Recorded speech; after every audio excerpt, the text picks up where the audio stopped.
Mesdames, Messieurs, bonjour. Ravi de vous retrouver pour cette nouvelle édition du JT Cultures et Marchés. Nous commencerons cette émission en évoquant les estimations de l'USDA pour la prochaine campagne de blé. Nous mettrons ensuite le cap sur le Canada, où les surfaces de canola sont attendues en baisse. Nous tenterons ensuite de comprendre pourquoi le Maroc maintient à zéro sa taxe à l'importation de blé. Enfin, nous évoquerons la hausse des stocks d'huile de palme en Malaisie. L'USDA a publié le 12 mai ses premières estimations pour la campagne 2020-2021. La Russie resterait à 77 millions de tonnes de production de blé, ce qui est dans le bas de la fourchette des analystes. A l'inverse, la baisse de la production pour l'Ukraine et l'Union européenne semble sous-évaluée compte tenu des conditions météorologiques très sèches des dernières semaines.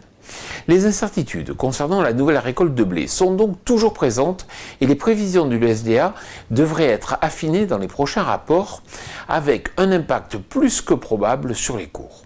Comme d'habitude, tout va se jouer en fonction des conditions climatiques des prochaines semaines. Soyons vigilants.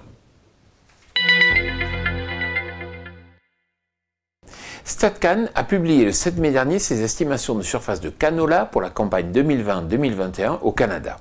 La baisse serait de l'ordre de 4,9% à 8,3 millions d'hectares en comparaison de la moyenne des 5 dernières années.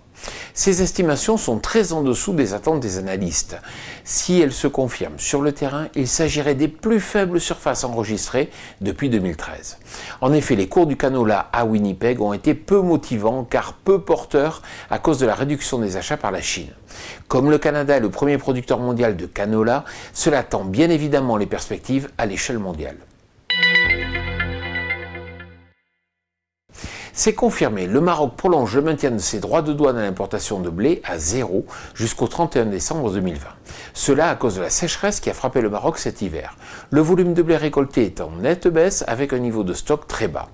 Le Maroc enregistre ainsi sa plus faible disponibilité en blé depuis plus de 10 ans et va donc devoir fortement recourir aux importations. Mais reste à savoir si ce sera du blé français car les origines mer Noire sont actuellement plus compétitives.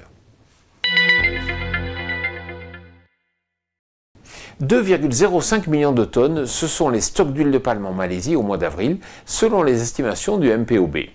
Il faut savoir que ces stocks sont plus importants car la hausse des exports n'a pas couvert la progression de la production malaisienne d'avril.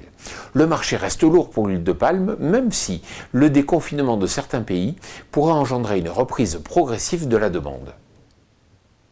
Comme je vous le dis chaque semaine, si vous avez un email qui vous informe de la mise en ligne de ce JT, bien sûr, n'hésitez pas à le transférer à tous vos collègues et à tous vos amis. Voilà, le JT Culture et Marché est terminé. Je vous souhaite bien sûr une excellente semaine.